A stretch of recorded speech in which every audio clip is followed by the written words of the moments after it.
Salve, salve, pessoal! Este é o podcast Eu Tenho Direito, voltado ao debate e à discussão do trabalho da assessoria jurídica do Sindicato dos Bancários de Porto Alegre e região e dos escritórios conveniados deste sindicato. Hoje nós estamos aqui para falar sobre um assunto muito importante para a categoria bancária e para todos os trabalhadores e trabalhadoras, sobre o adoecimento no mundo do trabalho. Vamos tratar sobre o impacto das condições de trabalho na saúde mental de trabalhadores e trabalhadoras, de bancários e bancárias. Além, é claro, de falar sobre a atuação sindical na proteção dos trabalhadores, na proteção da saúde mental dos trabalhadores. Eu sou Antônio Vicente Martins, advogado do escritório AVM Advogados, assessor jurídico do Sindicato dos Bancários, e estou aqui com duas convidadas muito especiais. A primeira que eu vou falar para vocês é a Priscila Aguirres, diretora do Departamento Jurídico dos Sindicatos Bancários e funcionária do Banco do Brasil. A gente não fala empregada do Banco do Brasil, a gente fala funcionária do Banco do Brasil, é isso. Bem-vindo, Pri, e eu tenho certeza que a gente vai fazer um debate muito legal a respeito de saúde mental no ambiente de trabalho. E a nossa outra convidada, ela não é uma convidada, ela é quase uma legenda, ela é uma lenda sindical, eu diria, porque é a assessora sindical do Departamento de Saúde e que há muito tempo a gente vinha convidando. Ela é muito tímida e há muito tempo a gente vinha convidando para que ela viesse participar conosco.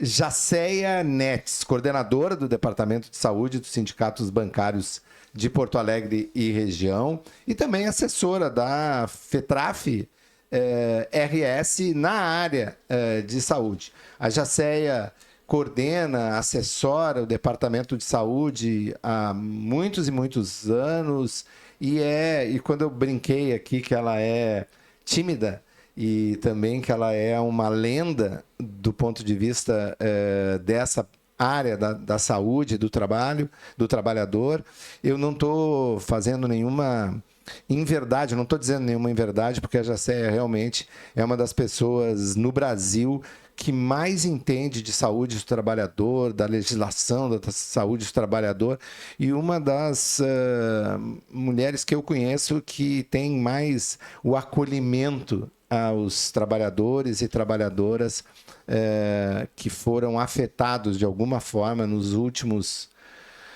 20 anos, vamos colocar assim, né, Jacéia? 30, tá bem, eu vou falar a verdade. 30 anos. Completados dia 3 de abril desse ano. É isso aí. Contando. E de trabalhadores e trabalhadoras que foram afetadas dentro do mundo do trabalho bancário. Então, quero te dar as boas-vindas, Jacéia, e dizer que a gente está muito feliz aqui por te receber no nosso canal Eu Tenho Direito. E antes de começar, eu quero pedir para você que está nos assistindo para se inscrever no nosso canal, dá o like no vídeo, compartilha com teus colegas bancários ou com teus colegas trabalhadores, porque isso nos ajuda a chegar em mais pessoas que podem se interessar pelo tema. Durante o nosso debate aqui, a nossa conversa, a gente vai trazer também uma convidada especial que vai entrar por vídeo, mas que eu tenho certeza que vocês vão adorar, que é a professora Petilda Vasques, historiadora, socióloga, e que conversou com a jornalista Laís Escher aqui do sindicato e que vai também nos trazer alguns elementos bem interessantes, bem importantes para a nossa conversa. Eu vou começar com a nossa convidada, que é a lenda, né, Priscila?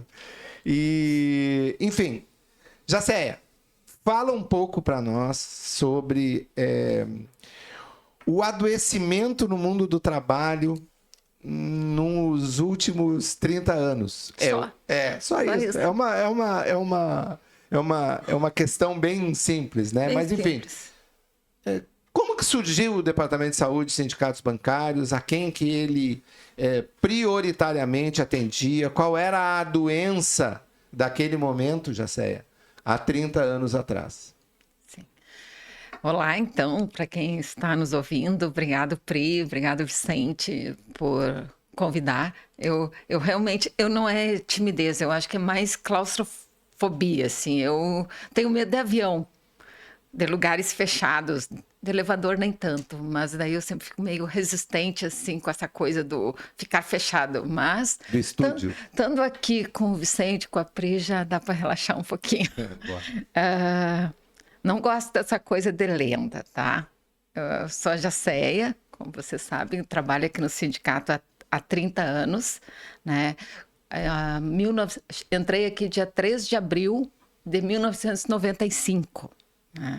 À época, o Departamento de Saúde, ele era Departamento de Saúde, Odontológico e Condições de Trabalho. Nós tínhamos um odontológico com 17 dentistas. Consegue imaginar isso, Pri? Era um andar no edifício Cacique, onde tinha os consultórios odontológicos, e o trabalho de saúde era pequeno, bem pequeno, porque não se tinha uma cultura forte de conversar com bancários sobre saúde, doença, trabalho. E a gente começou, lá naquele ano, um chamamento aos bancários que adoeciam por Ler-Dort. Na época era uma verdadeira epidemia, as Ler-Dort, mas muito forte, como a gente está vendo agora na saúde mental. A Ler-Dort, só para lembrar, eram as doenças aqui sim, nos membros superiores, né? Lesões por esforços repetitivos, doença ósseo-muscular relacionada ao trabalho. São as tendinites, as bursites, as tenossinovites, síndrome do túnel do carpo, são doenças que convivem, infelizmente, até hoje com os bancários. Até hoje. Isso é meio que criminoso, né? Sim, porque tu algumas pensa pessoas ficaram com uma perda agora incapacitadas, né? Meia hora atrás eu estava aqui no jurídico e estava bancários aposentados por invalidez da época do meridional ali.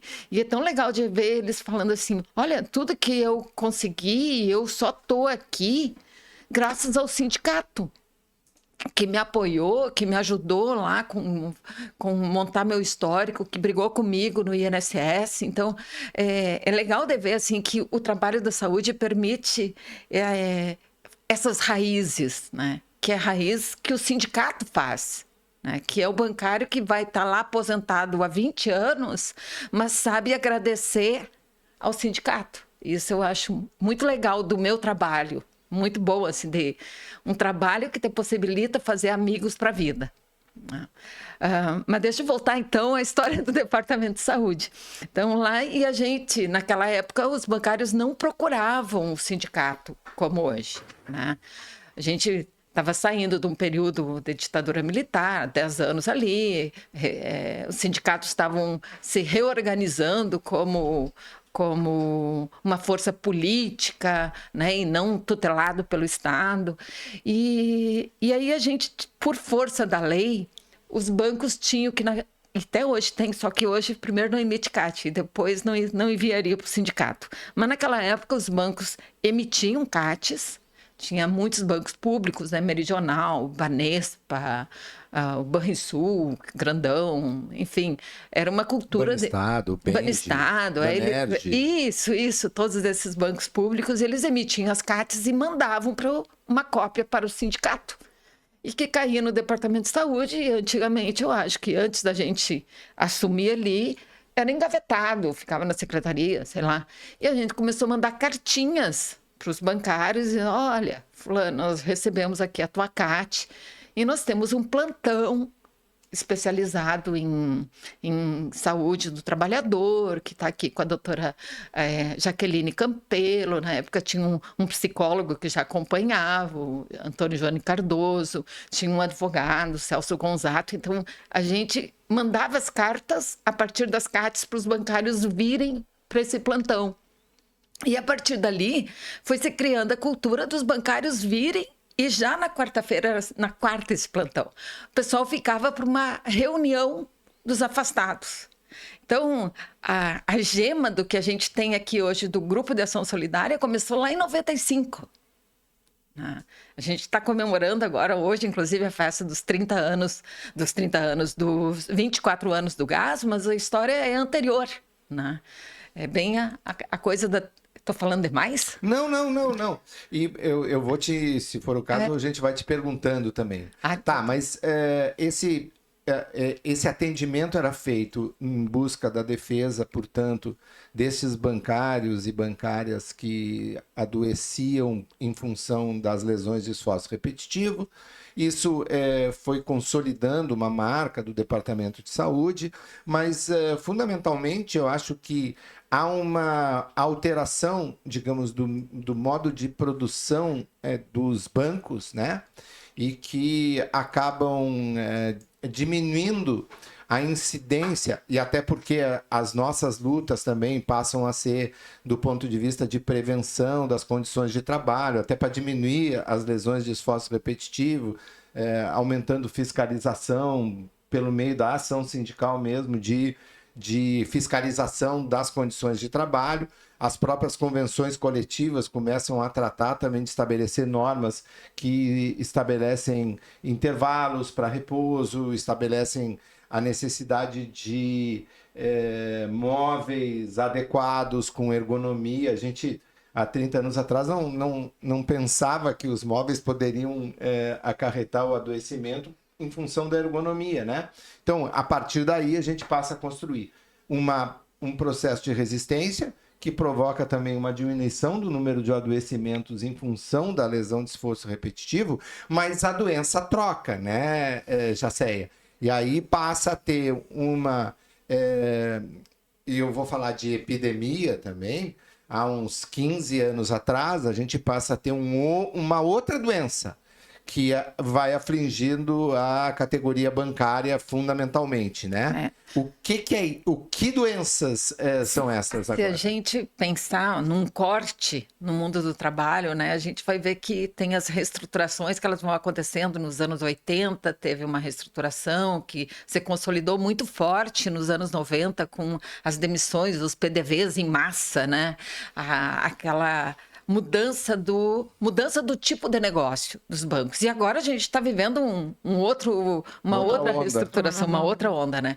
Então, lá nos anos 90, o patrão, o banco, o empregador, ele se apropriava do corpo das pessoas, né? Tu tinha que dar muitos toques, fazer muitas autenticações para tu ficar no caixa, senão tu era demitido. Então, era uma exigência sobre o corpo das pessoas, né?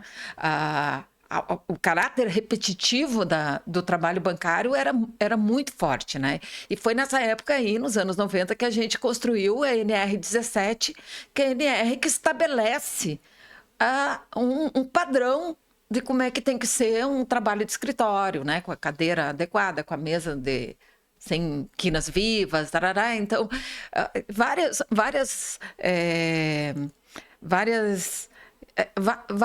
eu esqueci a palavra condições, aí. Várias condições para que o trabalho seja mais adequado à condição do ser humano, né? Porque normalmente a gente vê monta coisa e o ser humano que se adeque, se adapte, né? Se tu condições protetivas do ponto de vista físico mesmo. Então, a partir dali da NR17 começa a surgir cadeira com apoio para o braço, regulável na altura, porque nem todo mundo tem a mesma altura, né? Então, várias coisas. E isso, os bancários e as bancárias vão entendendo que o trabalho deles tem risco ergonômico. Né? Eu me lembro, Pri, assim, que era... assim, as pessoas podem enxergar isso, até da gente falando, né? Mas o caixa bancário as pessoas vão lembrar, na época, claro, as pessoas que eu digo com 40 anos ou mais, assim, que tiveram acesso ao caixa dessa época. O caixa bancário ficava num banquinho, numa banqueta de boteco hoje, dessas de bar, assim, esses banquinhos altos, assim, sabe? Ficava ali e a caixa com o dinheiro era aqui. Embaixo, Então ele empurrava a banquetinha para trás, vinha para trás, empurrava para frente, era um absurdo, sabe? E aí justifica, né? O nível de adoecimento que se chegou na época por essas doenças osteomusculares, né? A partir dos anos 2007, 2008, começa a haver uma virada, né? Começa a aparecer aqui o sindicato emitindo parelho, CATs para Lerdort, CATs para sofrimento psíquico. E essa virada foi num crescente, assim. A gente vê que cada dia mais... É difícil hoje chegar um bancário aqui que diga assim, olha, eu estou com um problema de uma bursite, de LER. Tem muitos, né? Porque também reza a lenda, por isso que eu não gosto de lendas, que a doença ortopédica tem um melhor reconhecimento com o trabalho bancário do que as doenças psíquicas, porque não podem ser comprovadas. Eu acho, vou só fazer essa analogia, porque a importância justamente do teu trabalho vai nesse sentido, porque tudo que tu traz de construção, de que tu viu um nicho que não estava sendo tratado da forma que tu considerava e da forma que hoje nós consideramos primordial, que é fazer esse atendimento ao bancário na questão da saúde, de fato, dele. Assim como a gente fez toda uma construção a respeito da LER, agora a gente está nesse momento de fazer toda essa construção novamente sobre o adoecimento psíquico, justamente. E é bem isso que tu fala. Naquele momento não se imaginava o impacto na saúde física das pessoas. E hoje a gente está trabalhando para mostrar o impacto na saúde mental que vai afetar a saúde dele como um todo. Então, é fantástico te ouvir falar da construção que foi feita, porque a gente está vivendo justamente um paralelo agora de construção atual e, novamente, a gente tem que conversar com a pessoa e ela tem que compreender que isso tem impacto na vida dela, né? Então, assim, o impacto do adoecimento psíquico e a gente enxerga, tá mas tendo, nem sempre o bancário tem. Priscila, a oportunidade de entender o ser humano como um só, né? Porque eles estão convivendo com doenças físicas e com doenças psíquicas. E a gente não pode mais tratar com esse dualismo, né? A gente tem que passar a entender a saúde como um todo, na sua integralidade. Inclusive nas questões que a gente tem costume meio que deixar de lado. Não, saúde é o bem-estar, não sei o quê, mas é o bem-estar em relação, inclusive, à sua espiritualidade, os seus desejos, né?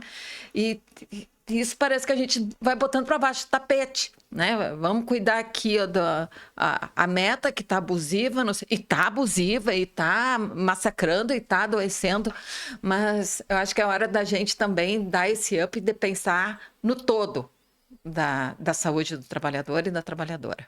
Deixa eu interromper para fazer um gancho disso e aí colocar a nossa convidada, que a gente tinha falado no início.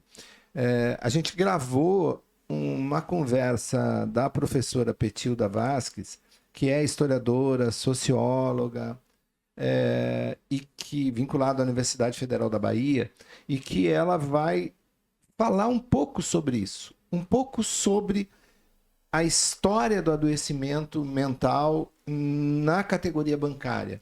A Petilda vai falar um pouco sobre a questão da saúde mental com a nossa jornalista, com a Laís Escher, mas ela vai contar uma história para as pessoas que estiverem nos vendo, estiverem nos ouvindo, que é uma história assim extremamente impactante e que nos leva lá para a década de 30, para o governo Getúlio Vargas, para a ditadura Vargas ainda, lá um pouquinho antes, talvez, do Estado Novo, né, em 1935, por ali. Ela vai nos contar um episódio que é um episódio extremamente impactante e que mostra que a questão da doença, da saúde mental e do sofrimento mental dos trabalhadores e dos trabalhadores bancários, ele é bem antigo. bem antigo mesmo. Vamos ver a Petilda e depois a gente volta aqui para continuar essa conversa tão elucidativa que a gente está tendo aqui com a Jacéia e com a Priscila. Olá, companheiros e companheiras, é uma alegria conversar com vocês num momento de homenagem, num mês que se inicia agora em maio, que é um mês dedicado à saúde mental, né?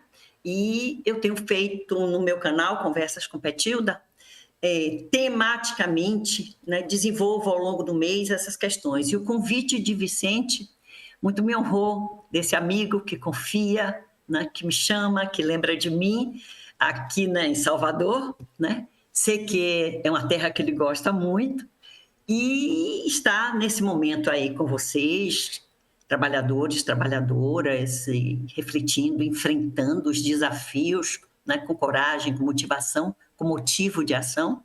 E o tema da saúde mental é do sofrimento psíquico que sempre houve em quem vive do trabalho nesse país e no trabalho do capitalismo. O nosso data de 500 anos,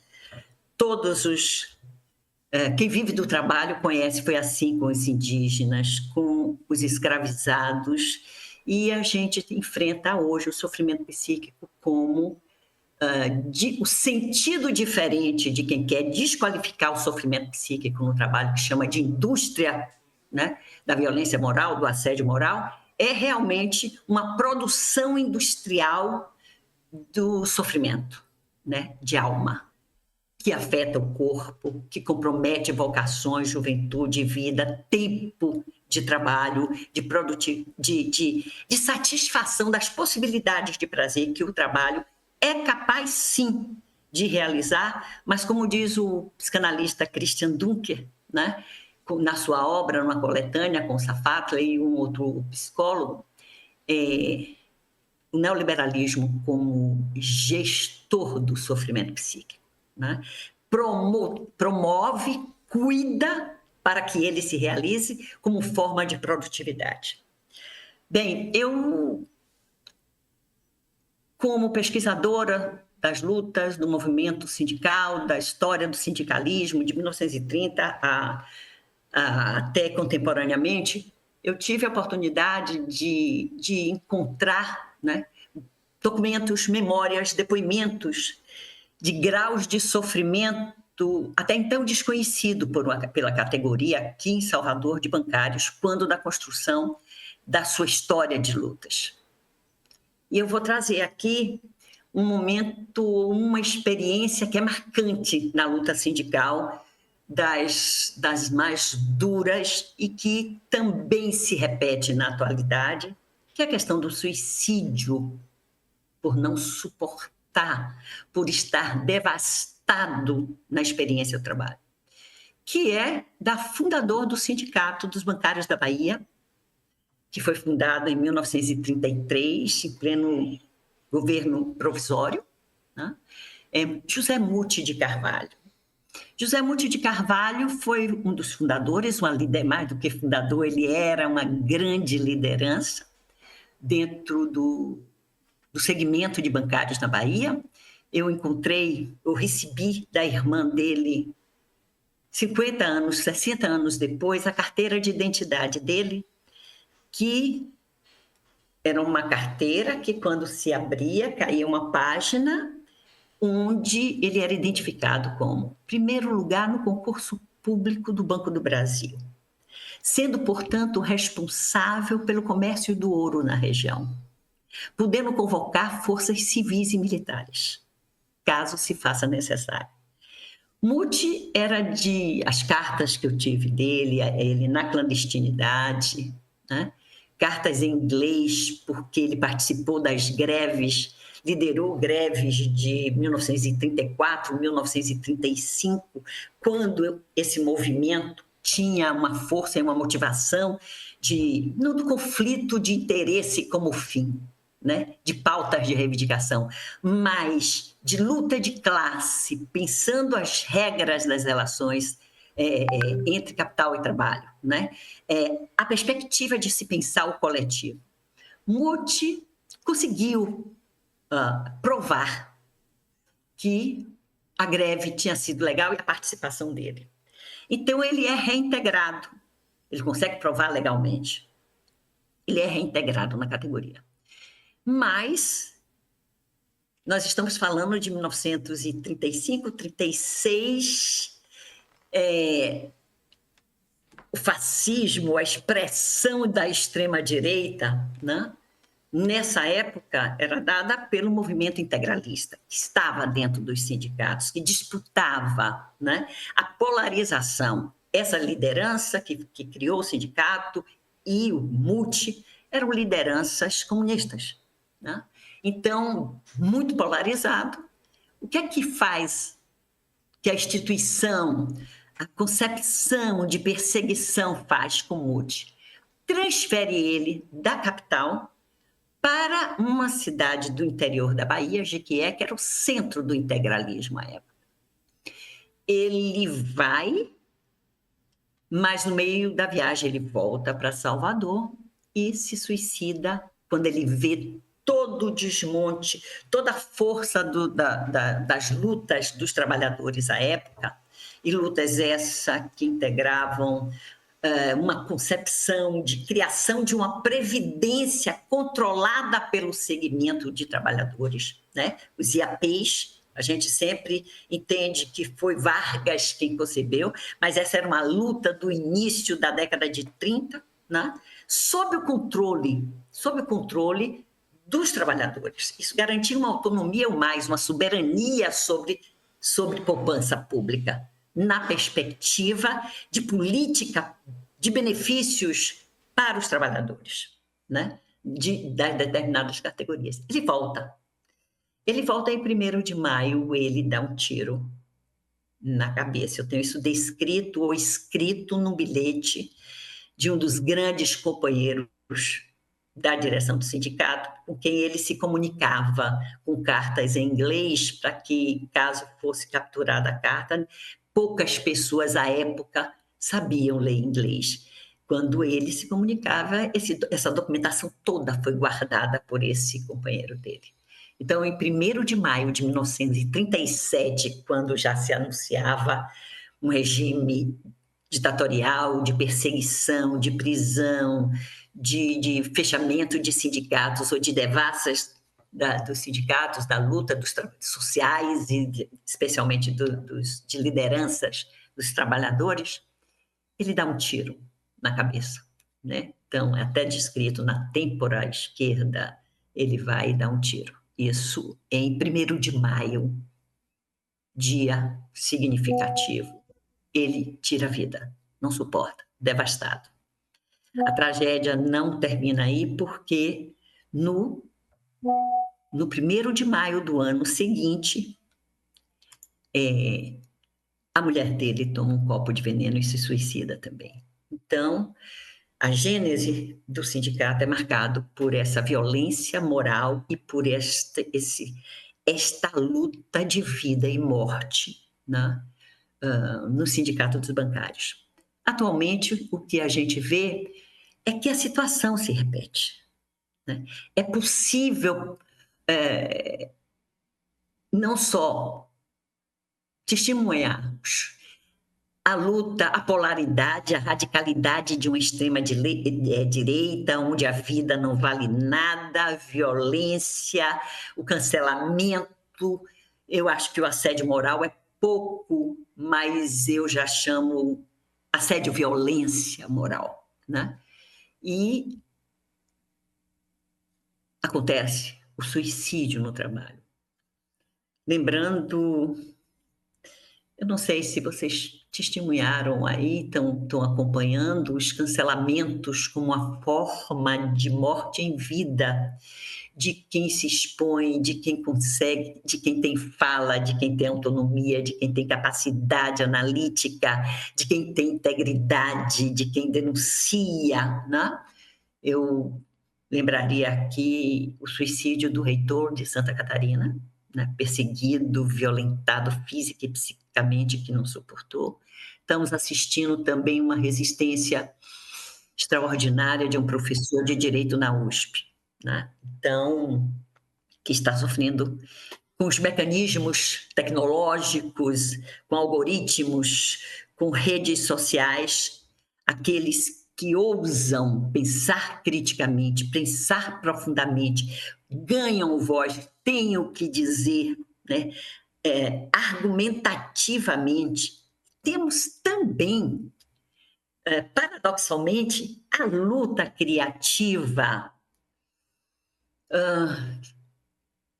que os trabalhadores dos mais precarizados, que são os entregadores, o pessoal que vive, como eles chamam, ou que querem ideologicamente caracterizar como os autônomos, né?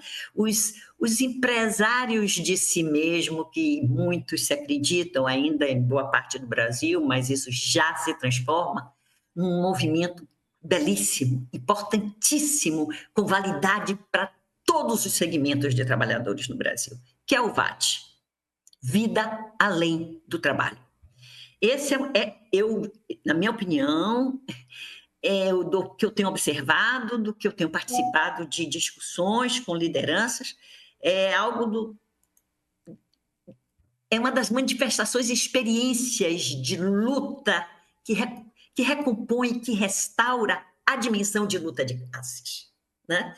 Porque é um coletivo, está no Brasil inteiro, diz respeito a um elemento fundamental da exploração e da violência, que são as longas jornadas de trabalho, a alta produtividade, né?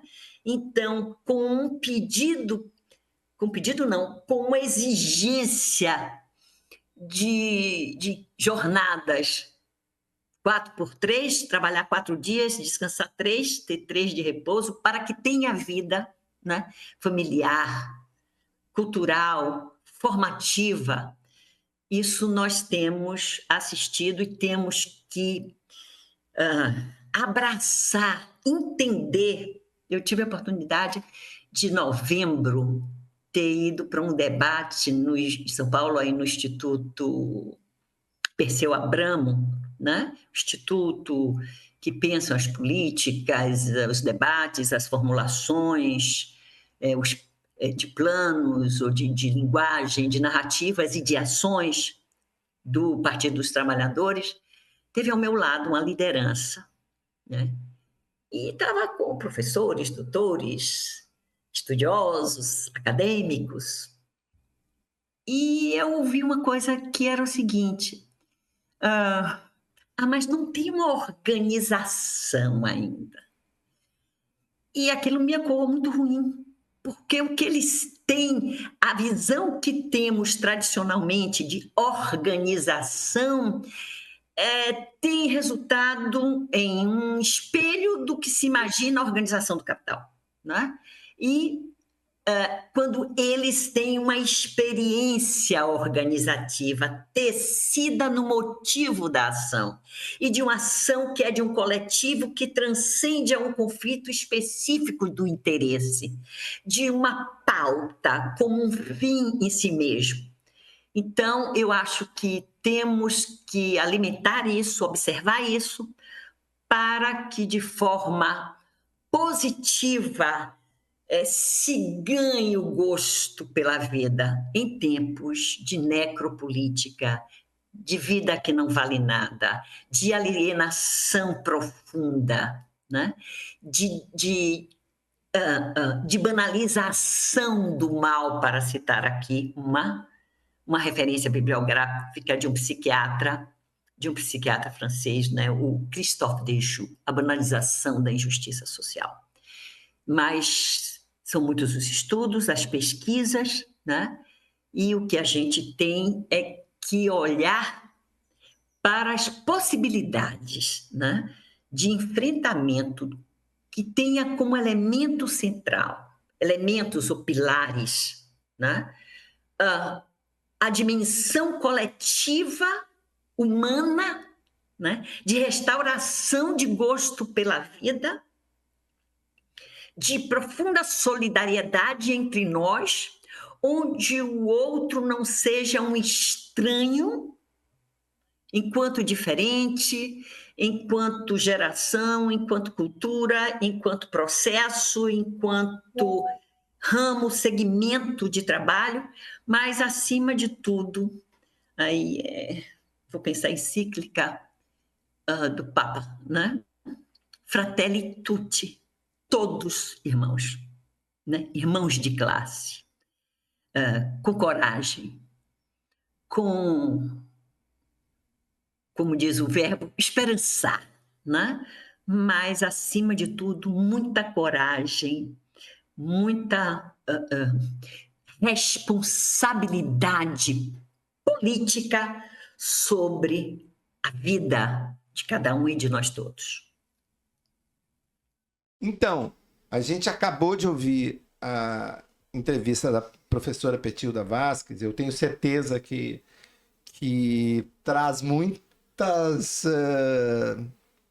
coisas para a gente pensar e para a gente debater. E a principal delas é isso, assim, é o sofrimento mental que atinge a categoria bancária, e hoje ele atinge a categoria bancária. A Jacéia fez um link, fez uma pequena alusão ali, vamos ver, a partir de 2005, 2007, né? E que a gente acaba verificando muito isso, né, Pri? Não só pelo número de afastamentos da categoria bancária em decorrência de doença mental e do sofrimento mental, e que estão vinculadas fundamentalmente a metas abusivas e uma gestão abusiva. Não só metas abusivas, mas a gestão dentro do local de trabalho extremamente agressiva e que acaba desmanchando as pessoas do ponto de vista psíquico. A Pri trabalha num banco que é o Banco do Brasil e que foi um dos mais atingidos do ponto de vista de afastamentos, inclusive com histórias de suicídios que aconteceram nesse período aí, a partir dos anos 2000. É isso mesmo, Pri. É a gestão agressiva, é o estabelecimento de metas, é a ameaça cotidiana dentro do local de trabalho que causa esse adoecimento das pessoas?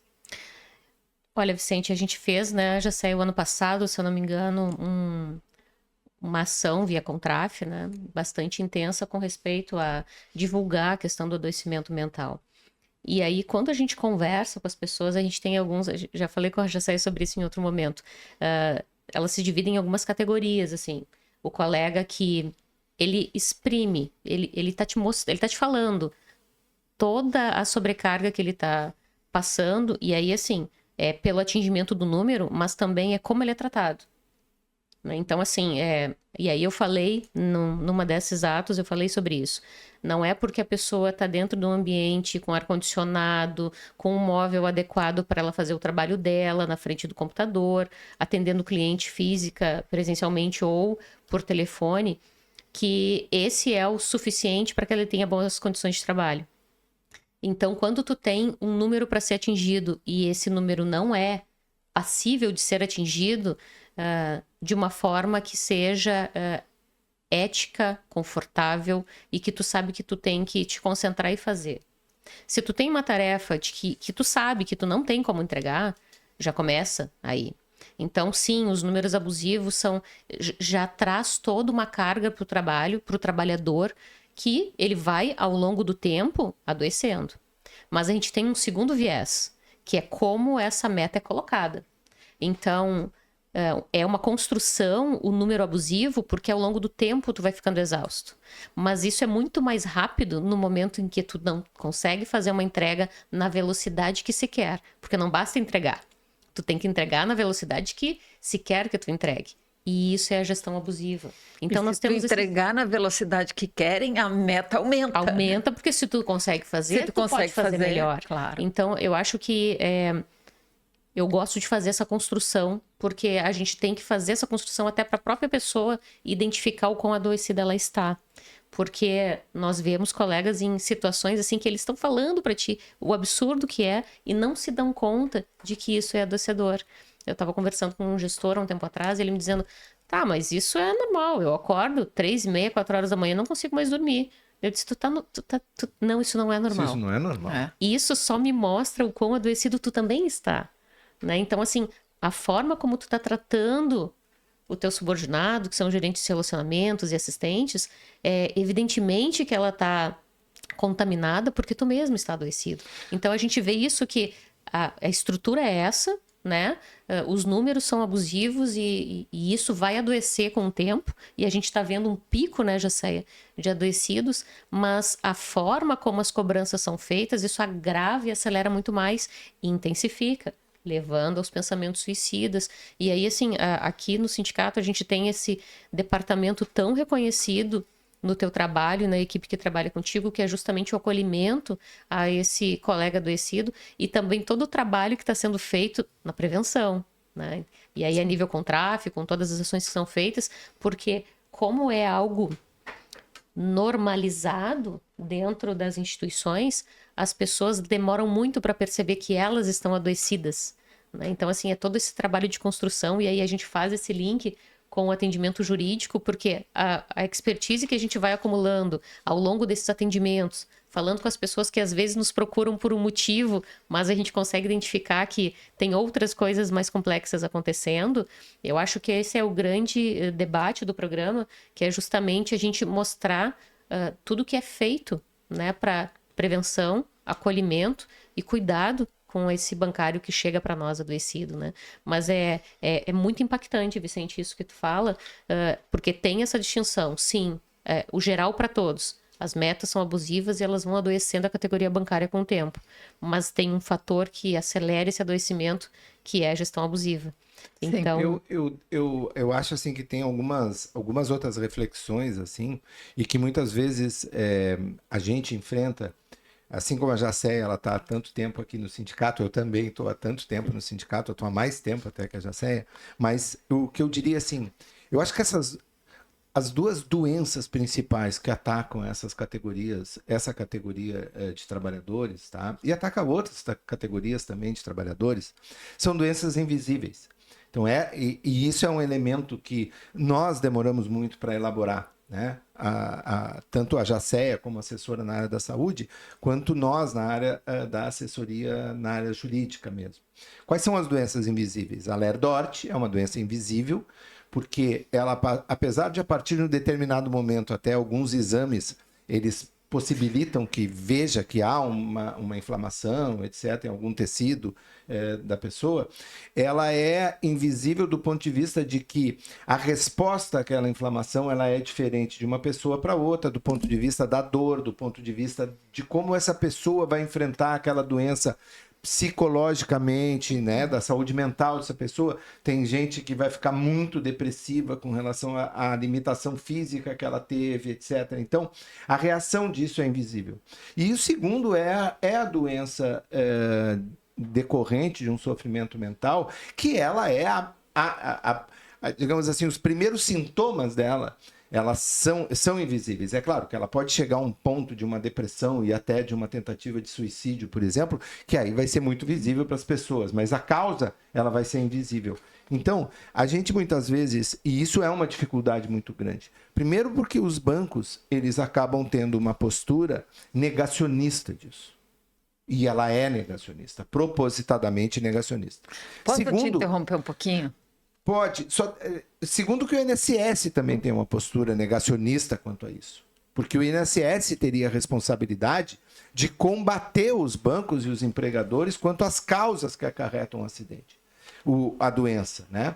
Então, eu encerro dizendo assim, por exemplo, ninguém tem a dimensão do quanto uma postura antiética adotada pelo bancário no momento de vender determinado produto para atingir uma meta adoece esse bancário do ponto de vista da sua saúde mental. E o judiciário não consegue fazer esse raciocínio. O judiciário não consegue ter uma sensibilidade disso. De que o bancário, que daqui a pouco faz uma venda casada, ele está fazendo uma violação ética do ponto de vista da sua formação pessoal. e de que isso causa, sim, um sofrimento. E que isso, sim, causa um adoecimento. É como se um juiz fosse fazer um julgamento casado para resolver uma questão das suas metas de dar sentença. Eu não tenho dúvida de que esse juiz, se tivesse que fazer isso para atingir a meta de número de sentenças que ele tivesse que dar, ele ia ter um sofrimento mental, ele ia ter um sofrimento psíquico, porque ele ia ter uma violação ética fundamental.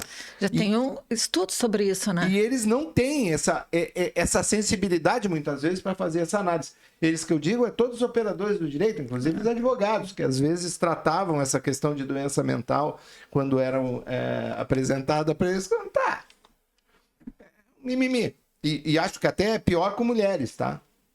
Isso vocês podem falar, que daí assim é pior, porque mulher ainda tem a coisa de, não, tu é mulher, por isso que tu tá reclamando disso.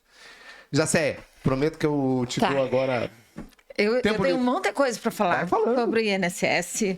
Eu disse assim, nós temos 4 programas aqui para frente. Só sobre INSS e Saúde do Trabalhador. É um programa. Sobre a questão de quem adoece e busca o judiciário. Da outra conversa. A invisibilidade de quem adoece no trabalho. Que a pessoa morre. Ela some. Ninguém fala. Aquela pessoa foi para casa, sumiu, a laranja podre, todo mundo se distancia. É um outro tipo de invisibilidade, né? Tu falou da invisibilidade e da doença. Hoje eles separam, né, na questão da Lerdort, porque ela não é mais invisível. Tu faz o exame e aparece. O invisível é essa.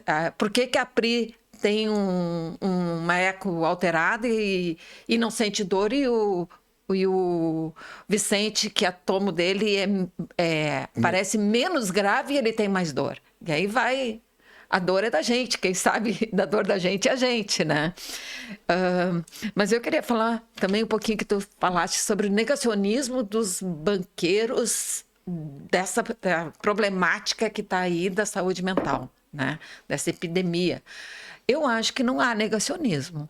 Eu acho que eles sabem tudo. É estratégico. É estratégico. É a negação, porque...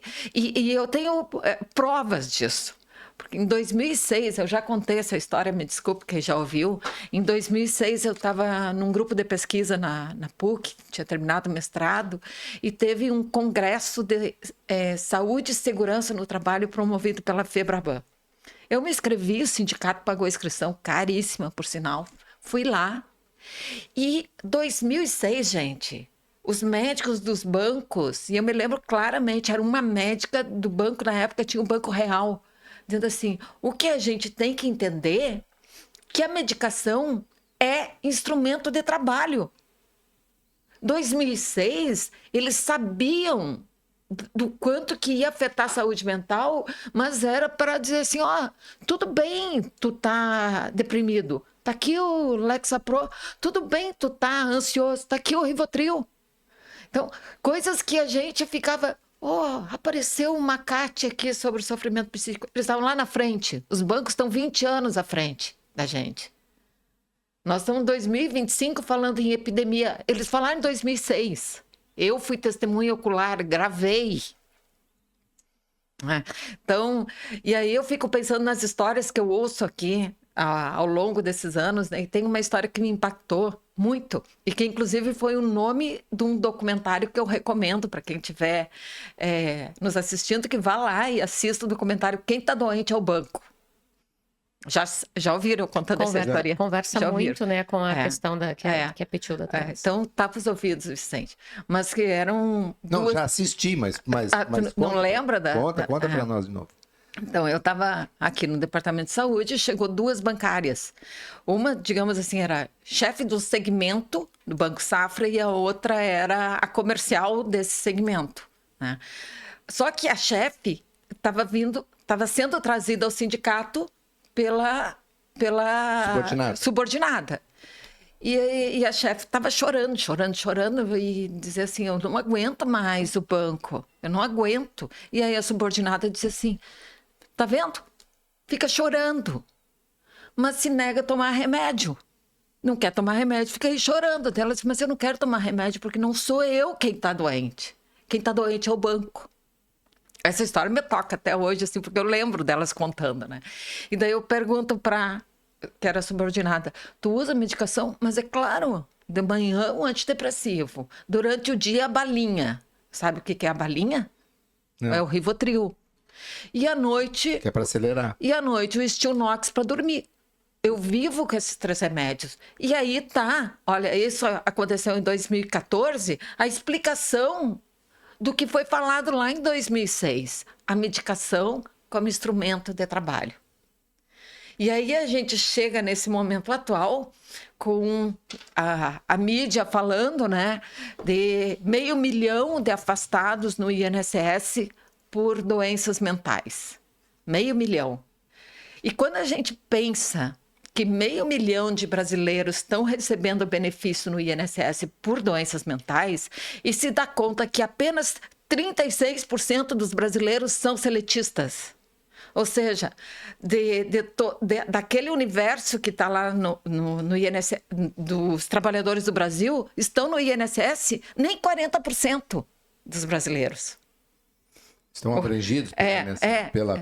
porque o restante o restante é empreendedor, é profissional liberal, servidor público, o que mata cachorro a grito. Sim, mas né? é um número, isso que a gente estava falando, assim, que é um número impactante de 500 mil pessoas afastadas em função de doença mental, de doença profissional vinculada, que não é doença mental, é doença mental vinculada ao trabalho, né? Sim. Ele é um número impactante, porque ele é um número que ele demonstra uma epidemia do ponto de vista Mas o mais impactante para nós que isso é que os bancários representam 1% do universo dos seletistas, dos contribuintes do INSS. Sim, dos... Então, 1% diz, então dos 500 mil, em torno de 1% aí é bancário. Não.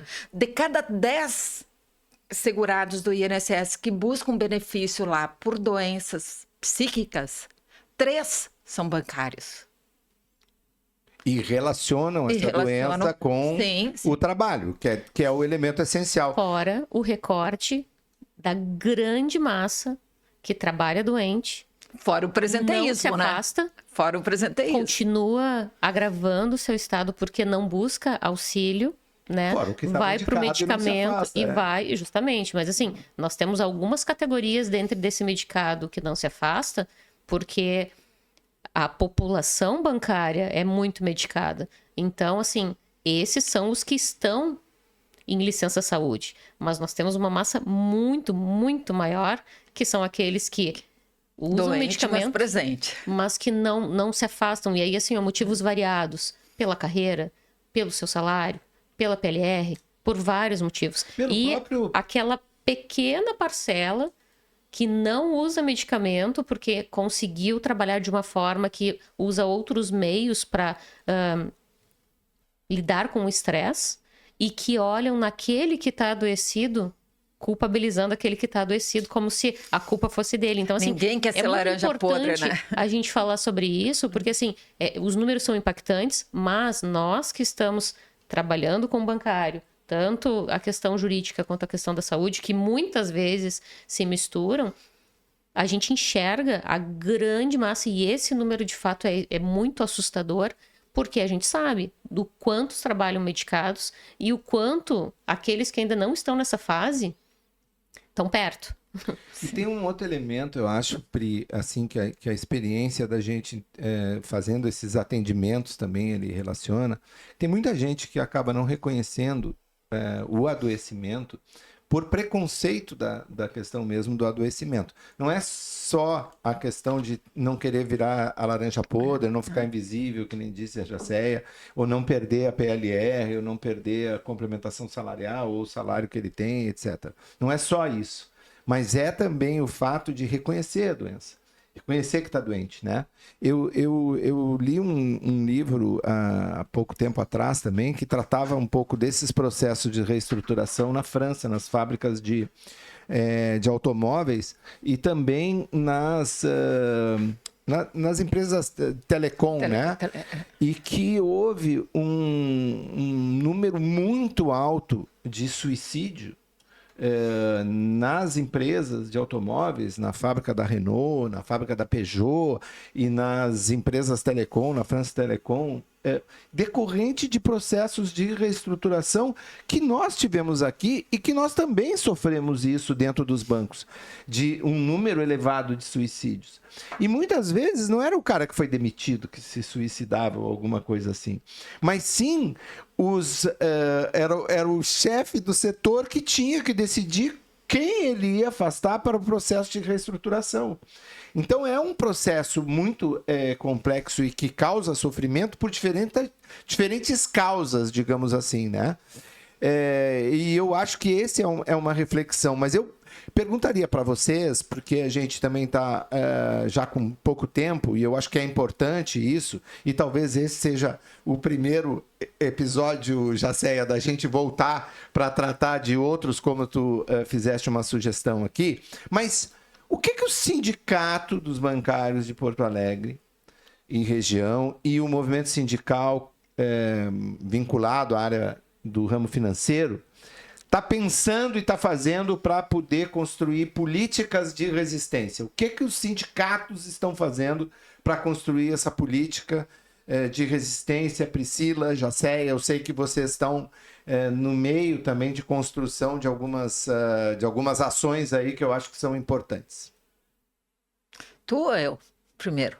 Tu, pioneira, que já fez toda essa construção e está na batalha ainda, construindo, nos ajudando, né, Jacéia, com todo o teu conhecimento para a gente fazer essa nova construção. Não é de agora, Vicente, já faz um ano, quando nós tivemos a audiência pública lá no Senado para falar sobre isso, né? Então, assim, com a FEBRABAN, e aí, assim, com toda representantes do INSS, Ministério Público, assim, com todas as representações, justamente para dar visibilidade para o que a gente está falando. Assim como teve toda a necessidade de construção para que a Lerdort fosse reconhecida, nós temos esse caminho, e aí, fantástico, eles já estão, né, os empregadores já estão há 20 anos na nossa frente, eles sabem, e quando a gente fala que é estratégica, a questão do negar, é justamente para te manter o status quo do atingimento de resultados a qualquer preço, tu vai negar.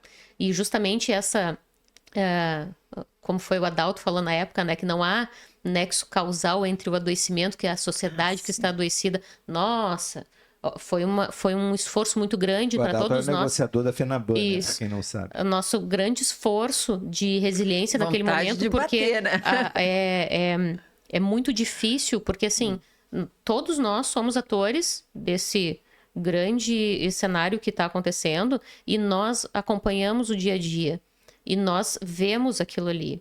Nós temos números para mostrar. E ainda assim se usa a estratégia de dizer que não há nexo causal do trabalho com o adoecimento das pessoas.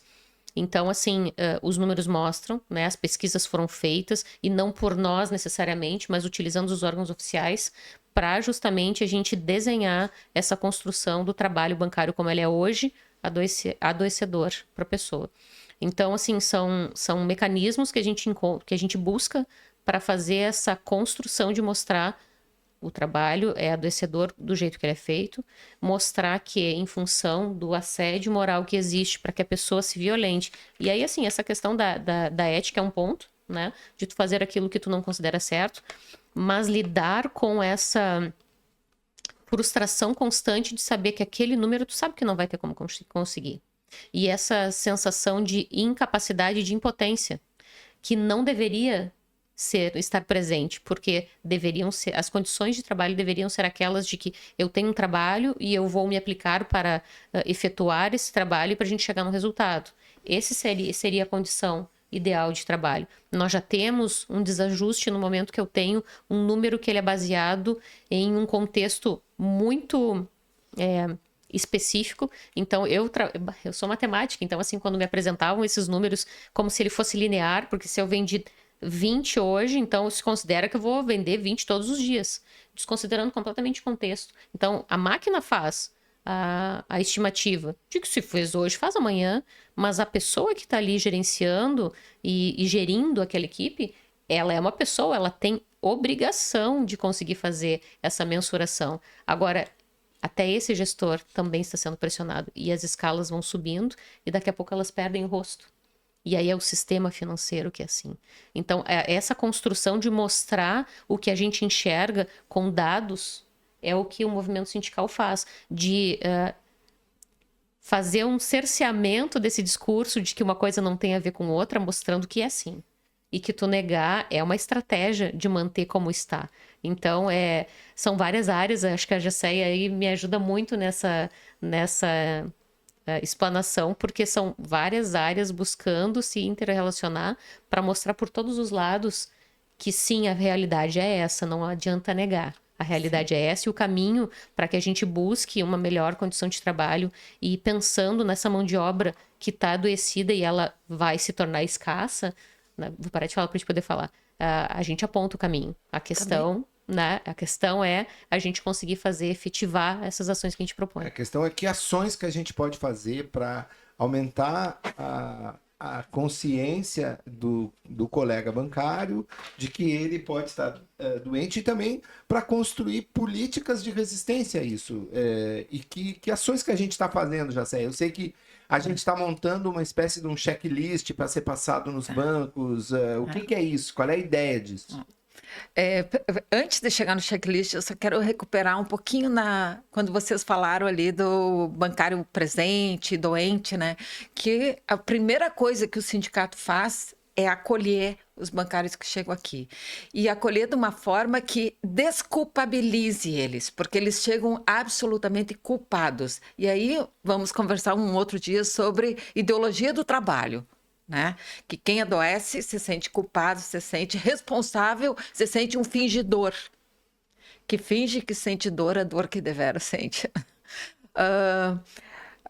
Essa é uma das questões que a gente faz muito bem aqui no Sindicato do Cuidado. E agora, para quem acompanhou a semana passada, a gente teve aqui a Conferência Livre em Saúde do Trabalhador, onde a gente aprovou nessa Conferência Livre, e nós vamos levar para a Conferência Nacional de Saúde do Trabalhador, a importância dos sindicatos protagonistas da vigilância em saúde do trabalhador.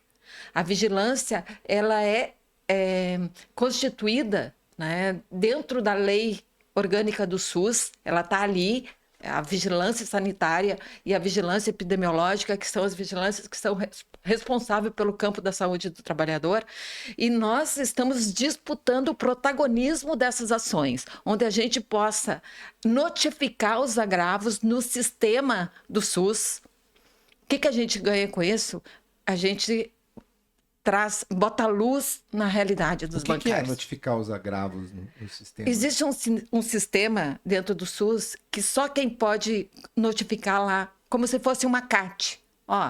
Porque existe lei que diz que todo acidente de trabalho, ele é ele tem que ter uma comunicação compulsória. Não, ele tem que ser notificado no sistema, no SUS, de forma compulsória. Só que não é. Só é onde o Centro de Referência em Saúde do Trabalhador atua. Então, a gente quer que todos os casos que chegam no sindicato, que a gente tenha acesso ao sistema do SINAM para notificar lá, aqui nesse CNPJ do Santander teve um acidente, uma doença do trabalho. Né? Isso é uma forma de pressionar lá na frente o INSS a fazer as ações regressivas, exigir dos bancos que ou mudam ou paguem a conta do afastamento. Sim, porque quem paga somos nós. Quem paga somos nós. Quem paga o adoecimento do bancário que ficou afastado é cada um dos contribuintes. É cada um.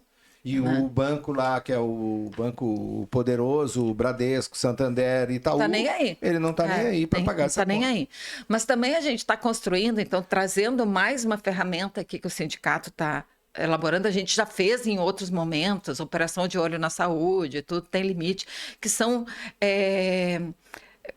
checklists que a gente, conforme as normas regulamentadoras de saúde, a gente monta um checklist e vai lá dentro do banco verificar se está sendo cumprida aquelas normas de saúde. Dentro do local de trabalho. Dentro do local de trabalho. Então, está sendo elaborado aí um aplicativo onde vai ter todos os locais de trabalho, os 400, se não me engano, são 400 postos de trabalho que compõem a base de agências do Sindicato de Porto Alegre. Então, o bancário vai poder baixar um aplicativo que está sendo feito, está bem encaminhado, e ele mesmo vai poder dizer, aqui está com um clima ruim, a gente vai aplicar uma escala da psicologia para ver condições de trabalho, condições de hierarquias, físicas e não físicas e não também. Físicas. Sim, físicas então, que eu digo o bancário vai poder denunciar, vai poder dizer, o condicionado não está funcionando. Sim, isso aí. Ou eles estão fazendo uma reforma e está funcionando Está chegando aí que nós vamos botar na prática o que a gente acredita. Os trabalhadores protagonistas da saúde do trabalhador. Além disso, a gente tem programas aqui no sindicato, que depois a Jacéia deu a ideia da gente fazer programas continuados nessa área da saúde, que tratam disso também. Por exemplo, A Gente Se Cuida, que é um programa também que faz esse acolhimento dos bancários e bancárias doentes. Então, eu acho que são programas importantes que o bancário, que a bancária e que os trabalhadores, de uma forma geral, podem acessar o site do sindicato, podem ver como que são as nossas experiências e podem até nos procurar aqui para ver as experiências que a gente teve e quem sabe a gente pode até ajudar esses sindicatos e essas outras categorias profissionais até a montar os seus grupos na área da saúde e da defesa da saúde do trabalhador. Bom, infelizmente a gente está chegando ao fim. Quero agradecer demais a participação da Priscila, diretora do Departamento Jurídico do Sindicato, a Priscila Guirres. Quero agradecer demais a Jacéia Netes, coordenadora do Departamento de Saúde, assessora do Departamento de Saúde dos Sindicatos Bancários de Porto Alegre e Região e da FETRAF. Quero agradecer também a participação, de novo, da professora Petilda Vasques. Dizer que nos comentários aí vai estar o link para você curtir também o canal da Petilda. A Petilda tem um canal agora que ela está toda semanalmente, ela está colocando um comentário em torno de 15, 20 minutos no canal dela do YouTube e nos nossos comentários aí a gente vai colocar para vocês poderem também dar um like no canal da Petilda. Vou pedir de novo para todos e todas nos ajudarem, darem um like, se inscreverem no canal aqui do Sindicato dos Bancários, do Sindibancários e agradecer demais a presença das nossas convidadas e dizer que esse foi o podcast Eu Tenho Direito, uma produção do Sindibancários junto dos escritórios de advocacia credenciados ao Sindicato dos Bancários de Porto Alegre e região. Na apresentação eu, Antônio Vicente Martins, na produção junto comigo a Laís Escher, nossa jornalista, na técnica o Diego Dornelles, na coordenação de comunicação a Aline Adolfs e a direção de comunicação do sindicato é do Sérgio Hoff. Até a próxima, Eu Tenho Direito.